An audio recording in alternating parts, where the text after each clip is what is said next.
ക്രിസ്തുവിൽ ഏറ്റവും സ്നേഹം നിറഞ്ഞവരെ, യേശു തൻ്റെ പരസ്യ ജീവിതത്തിൻ്റെ ആരംഭം കുറിക്കുന്ന സുവിശേഷമാണ് നാം ഇന്ന് ധ്യാനിക്കുന്നത്.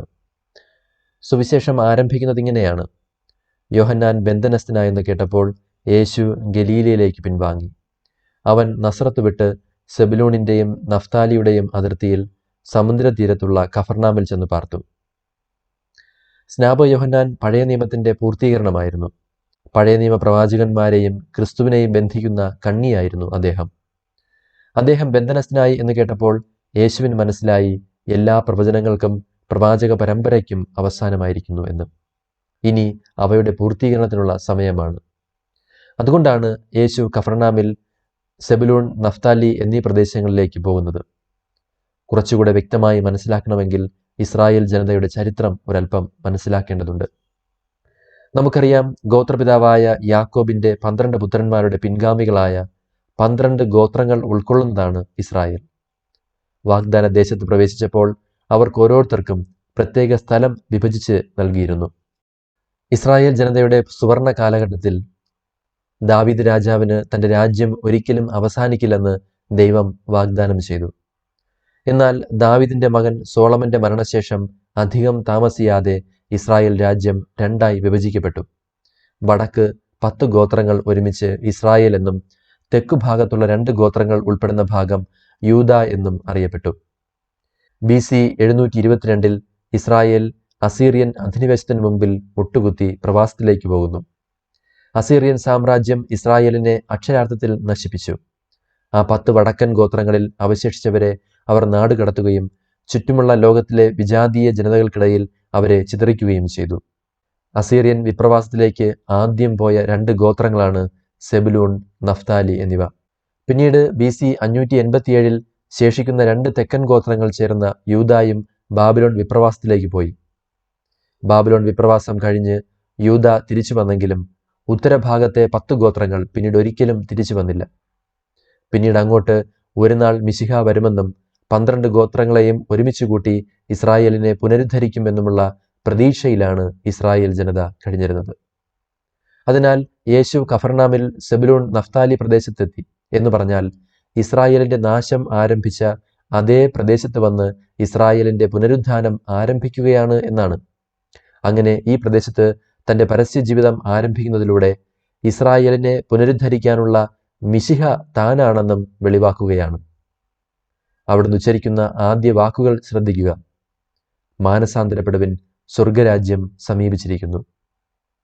രാജ്യം എന്ന് കേൾക്കുമ്പോൾ യേശുവിൻ്റെ കാലത്തെ യഹൂദന് ഓർമ്മ വരുന്നത് ദാവീദ് രാജാവിൻ്റെ 12 ഗോത്രങ്ങളും ചേർന്ന അവിഭക്ത രാജ്യമാണ്. അതുകൊണ്ട് യേശു ദൈവരാജ്യം സമീപിച്ചിരിക്കുന്നു എന്ന് പറയുമ്പോൾ അർത്ഥമാക്കുന്നതും ഇസ്രായേലിൻ്റെ പുനഃസ്ഥാപനത്തെ പറ്റിയാണ്. ഇതിനായി ഉടൻ തന്നെ അവൻ അപ്പോസ്തലന്മാരെ വിളിക്കുകയും ചെയ്യുന്നുണ്ട്. ഇസ്രായേലിൻ്റെ 12 ഗോത്രങ്ങൾക്ക് സമാനമായി 12 അപ്പോസ്തലന്മാരെ തിരഞ്ഞെടുത്ത് പുതിയ ഇസ്രായേലിന് അടിത്തറ പാകുകയും ചെയ്യുന്നു. ഇനി ഈ വചനഭാഗത്തെ ആത്മീയ രഹസ്യത്തിലേക്ക് കടക്കുന്നതിന് ഈ 2 ഗോത്രങ്ങളെ പറ്റിയും അറിയണം. ഇസ്രായേലിൻ്റെ വടക്കേ അറ്റത്താണ് സെബുലൂൺ, നഫ്താലി ഗോത്രങ്ങൾ വസിച്ചിരുന്നത്. എന്ന് പറഞ്ഞാൽ ദൈവാരാധനയുടെ കേന്ദ്രമായ ജെറുസലേമിൽ നിന്ന് അവർ വളരെ അകലെയായിരുന്നു. ഫിനീഷ്യ, സിറിയ, ദെക്കാപോളിസ് തുടങ്ങിയ വിജാതീയ പ്രദേശങ്ങളുമായി അവർ അതിർത്തി പങ്കിട്ടിരുന്നു. വിയ മാരിസ്, സമുദ്രമാർഗം എന്നറിയപ്പെടുന്ന പ്രധാന അന്താരാഷ്ട്ര വ്യാപാര പാതകൾ അവരുടെ ദേശത്തുകൂടിയാണ് കടന്നുപോയിരുന്നത്. ഈ സ്ഥാനം സാമ്പത്തികമായ ഉണർവ് നൽകിയെങ്കിലും അന്യമതങ്ങളുമായുള്ള ബന്ധത്തിലും സാംസ്കാരിക സ്വാധീനങ്ങൾക്കും രാഷ്ട്രീയ അസ്ഥിരതകൾക്കും കാരണമായി. പ്രിയപ്പെട്ടവരെ, ലോകത്തോടുള്ള സാമീപ്യം എന്നത് പാപമല്ല. എന്നാൽ ശക്തമായ ആത്മീയ അടിത്തറ ഇല്ലാതെ ലോകവുമായി ഇടപഴകുന്നത് നമ്മുടെ വിശ്വാസത്തെയും സ്വത്വത്തെക്കുറിച്ചുമുള്ള ആശയക്കുഴപ്പത്തിലേക്ക് നയിക്കുമെന്നത് ഇവിടെ വ്യക്തമാണ്. നിരന്തരമായ ബാഹ്യ സമ്മർദ്ദങ്ങൾക്കിടയിൽ തങ്ങളുടെ വിശ്വാസം കാത്തുസൂക്ഷിക്കാൻ സെബുലൂണും നഫ്താലിയും ഏറെ പാടുപെട്ടു. വൈകാതെ അവർ അസീറിയൻ വിപ്രവാസത്തിലേക്ക് പോയി. അവരുടെ ജനത നാടുകടത്തപ്പെട്ടു, കുടുംബങ്ങൾ ചിതറിക്കപ്പെട്ടു, വിദേശ കുടിയേറ്റക്കാർ അവരുടെ ഭൂമി കൈവശപ്പെടുത്തി. നോക്കുക, ദേശം നഷ്ടപ്പെടുന്നു, സ്വത്വം നഷ്ടപ്പെടുന്നു, വിശുദ്ധി നഷ്ടപ്പെടുന്നു. വാഗ്ദത്ത ദേശത്ത് പ്രവേശിച്ചപ്പോൾ അവിടെ താമസിച്ചിരുന്ന കാനാന്യരെ പുറത്താക്കുക, പൂജാഗിരികൾ തകർക്കുക എന്ന് ദൈവം നൽകിയ കൽപ്പന അവർ പാലിച്ചില്ല. പകരം കാനാന്യരെ നിർബന്ധിത ജോലിക്ക് വിധേയമാക്കിയിരുന്നു. തദ്ദേശവാസികളെ ഓടിച്ചു കളയാതിരുന്നാൽ അവശേഷിക്കുന്നവർ കണ്ണിൽ മുള്ളുപോലെയും പാർശ്വത്തിൽ മുൾച്ചെടി പോലെയും നിങ്ങളെ ഉപദ്രവിക്കും. ഞാൻ അവരോട് ചെയ്യണമെന്ന് വിചാരിച്ചത് നിങ്ങളോട് ചെയ്യും എന്ന ദൈവത്തിൻ്റെ മുന്നറിയിപ്പ് അവരുടെ ജീവിതത്തിൽ സംഭവിച്ചു എന്നത് പിന്നീട് നാം കാണുന്നു. ദൈവവചനം അപ്പടി അനുസരിക്കാൻ പഠിക്കണമെന്ന ഓർമ്മപ്പെടുത്തലാണിത്. സെബുലൂൻ പ്രകടമാക്കിയതുപോലുള്ള അനുസരണക്കേട് നമ്മുടെയും ഒരു സ്വഭാവമാണ്. പല കാരണങ്ങളാൽ നാം ദൈവത്തിൻ്റെ പദ്ധതി വിട്ട് നമ്മുടെ സ്വന്തം പദ്ധതികൾക്ക് പിന്നാലെ പായാറുണ്ട്. മാനുഷികമായ ബുദ്ധിയിൽ നമുക്ക് ലാഭകരമായത് ചെയ്യാൻ പരിശ്രമിക്കാറുണ്ട്. മാത്രമല്ല, പൂർണ്ണമായി ജീവിതത്തിൽ നിന്ന് തൂത്തുകളയേണ്ട ശത്രുക്കളെ, അതായത് തിന്മകളെ, പാപവാസനകളെ അടക്കി വയ്ക്കാൻ മാത്രം ശ്രമിക്കുന്നതും നമ്മെ ദൈവഹിതത്തിന് എതിരാക്കുന്ന വസ്തുതയാണ്. എന്നാൽ പിന്നീട് സെബുലൂൻ ദൈവത്തിങ്കിലേക്ക് മടങ്ങി വന്നു. അവൻ്റെ കൽപ്പനകൾ അനുസരിച്ചു. അവർ ദെബോറയും ബാറക്കും നയിച്ച യുദ്ധങ്ങളിൽ പങ്കെടുത്തു. അവർ ധീരമായി പോരാടി. ദാവീദ് ഹെബ്രോണിലായിരുന്നപ്പോൾ കർത്താവിൻ്റെ കൽപ്പന പ്രകാരം സാവൂളിൻ്റെ രാജ്യം ദാവീദിന് നൽകാൻ അവർ സഹായിച്ചു. ഇതും നമ്മുടെ പെരുമാറ്റത്തെക്കുറിച്ച് വെളിപ്പെടുത്തുന്ന വസ്തുതയാണ്. ചില സമയങ്ങളിൽ നാം ദൈവത്തിൽ നിന്ന് അകന്നു പോകുമ്പോൾ നമ്മോടുള്ള അവൻ്റെ സ്നേഹം അവസാനിക്കുന്നില്ല. അത് തിരിച്ചറിയാൻ കഴിഞ്ഞാൽ അവനുമായുള്ള കൂട്ടായ്മയിലേക്കും അവൻ്റെ ഇഷ്ടം അനുസരിക്കുന്നതിലേക്കും തിരികെ വരാൻ കഴിഞ്ഞാൽ ദൈവം എപ്പോഴും സന്നിഹിതനാണെന്നും നമ്മെ അവൻ വലിയ കാര്യങ്ങൾക്ക് ഉപയോഗിക്കുമെന്നും സെബുലൂണിൻ്റെ ചരിത്രം നമ്മെ ഓർമ്മിപ്പിക്കുന്നു. ഇനി രണ്ടാമതായി നഫ്താലി. സെബുലൂൺ ഗോത്രത്തെ പോലെ തന്നെ തങ്ങളുടെ പ്രദേശത്ത് വസിച്ചിരുന്ന എല്ലാ കാനാന്യരെയും പുറത്താക്കാനുള്ള ദൈവത്തിൻ്റെ കൽപ്പന അനുസരിക്കുന്നതിൽ നഫ്താലിയും പരാജയപ്പെട്ടു. നഫ്താലി ഗോത്രത്തിൽപ്പെട്ട ബാറക് എന്ന നഫ്താലി ഗോത്രജനെ കാനാന്യർക്കെതിരെയുള്ള സൈനിക സേവനത്തിനായി 10,000 പേരെ നയിക്കാൻ ദൈവം തിരഞ്ഞെടുത്തപ്പോൾ ന്യായാധിപനായ ദെബോറ കൂടി വന്നാൽ മാത്രം പോകാമെന്ന് പറഞ്ഞ് ബാറാക്ക് ഭയത്തോടും ഭീരുത്വത്തോടും കൂടി പ്രതികരിച്ചു. പിന്നീട് മിദ്യാനരെയും അമലേക്യരെയും കിഴക്ക് നിന്നുള്ള മറ്റുള്ളവരെയും വാഗ്ദത്ത ദേശത്ത് പാളയം ഉറപ്പിച്ചതിൽ നിന്ന് പിന്തിരിപ്പിക്കാനുള്ള ഗിദെയോന്റെ ആഹ്വാനത്തോട് നഫ്താലി പ്രതികരിച്ചു. ദാവീദിന് സിംഹാസനസ്ഥനായപ്പോൾ നഫ്താലി ഗോത്രം അവനെ സഹായിക്കാൻ 1000 ഉദ്യോഗസ്ഥരെയും പരിചകളും കുന്തങ്ങളും വഹിക്കുന്ന 37,000 പുരുഷന്മാരെയും ഭക്ഷണത്തിന്റെ ഒരു യാത്രാ സംഘവും നൽകി. ജെറുസലേം ദേവാലയത്തിൽ പിച്ചള കൊണ്ടുള്ള പണികൾ പൂർത്തീകരിക്കുന്നതിന് സോളമൻ രാജാവിനെ സഹായിച്ചത് ഹീരാം എന്ന നഫ്താലി വംശജനാണ്. അങ്ങനെ നോക്കുമ്പോൾ ഉയർച്ച താഴ്ചകളുള്ള ഒരു ഗോത്രമാണ് നഫ്താലി.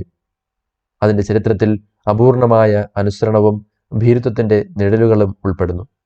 അതോടൊപ്പം തന്നെ അതിൽ ഗിദെയോന്റെ കീഴിലുള്ള ധീരതയും ദാവീദ് രാജാവിന് നൽകിയ ദൈവിക പിന്തുണയും ഉൾപ്പെടുന്നു.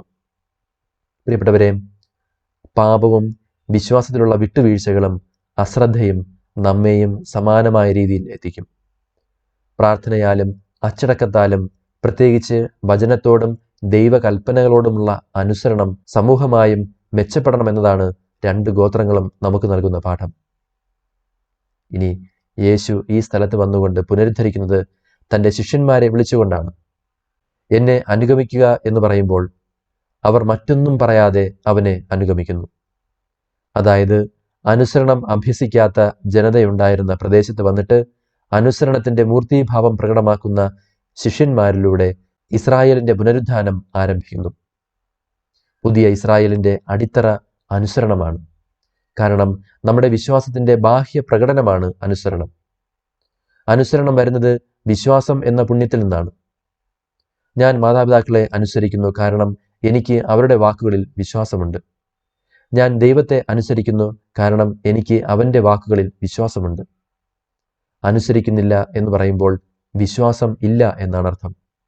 അതിനാൽ അവൻ്റെ വാക്കുകൾ വിശ്വസിക്കാനും അനുസരിക്കാനും പുതിയ ഇസ്രായേലിന്റെ രൂപീകരണത്തിൽ പൂർണ്ണമായി പങ്കുചേരാനും നമുക്ക് സാധിക്കട്ടെ.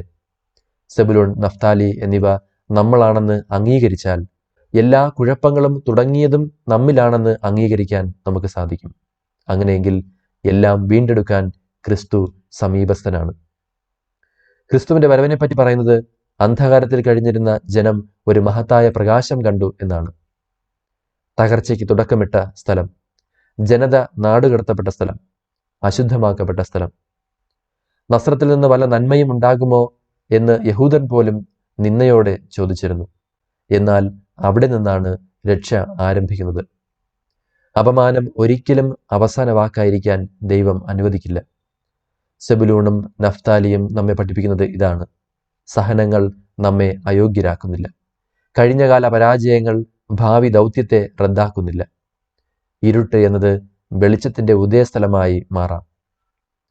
വിശുദ്ധ പൗലോസ് ഈ ദൈവിക യുക്തി വെളിപ്പെടുത്തുന്നത് ഇങ്ങനെയാണ്: പാപം വർദ്ധിച്ചിടത്ത് കൃപ അതിലേറെ വർദ്ധിച്ചു. പ്രിയപ്പെട്ടവരെ, നമ്മുടെ ജീവിതത്തിൽ ഏറ്റവും തകർന്നുപോയ മേഖല, നമ്മൾ ഏറ്റവും ലജ്ജിക്കുന്ന ഇടം, മായ്ച്ചു കളയാൻ നാം ആഗ്രഹിക്കുന്ന ജീവിതത്തിലെ കറുത്ത അധ്യായം, അവിടെയാണ് ക്രിസ്തു വീണ്ടും ആരംഭിക്കാൻ ആഗ്രഹിക്കുന്നത്. സെബുലൂണും നഫ്താലിയും കേവലം പുരാതന ഗോത്രങ്ങളല്ല, അവർ ആത്മീയ പ്രതീകങ്ങളാണ്. മുറിവേറ്റ സമൂഹങ്ങളുടെ, ആശയക്കുഴപ്പത്തിലായ വിശ്വാസികളുടെ, മറക്കപ്പെട്ട മനുഷ്യരുടെയൊക്കെ പ്രതീകങ്ങൾ. അവരെ ആദ്യം തിരഞ്ഞെടുത്തുകൊണ്ട് ക്രിസ്തു പ്രഖ്യാപിക്കുന്നു: ദൈവത്തിന്റെ രക്ഷാകരമായ വെളിച്ചത്തിന് കടന്നു ചെല്ലാൻ കഴിയാത്ത വിധം ഒരിരുട്ടും ആഴമേറിയതല്ല, ഒരു പാപഭാരവും വലുതല്ല, ഒരു ദൂരവും വിദൂരവുമല്ല. നമുക്ക് അവന്റെ ശബ്ദത്തിന് കാതോർക്കാം. നമ്മെ തളച്ചിടുന്ന ഈ ലോകത്തിന്റെ വലകൾ വിട്ടുപേക്ഷിച്ച് അവനെ പിന്തുടരാം. വന്നുപോയ കുറവുകളെ അനുദപിച്ചുകൊണ്ട് പ്രകാശത്തിന്റെ മക്കളായി നമുക്ക് ജീവിക്കാം. സർവശക്തനായ ദൈവം, പിതാവും പുത്രനും പരിശുദ്ധാത്മാവും നമ്മെ അനുഗ്രഹിക്കുമാറാകട്ടെ. ആമേൻ.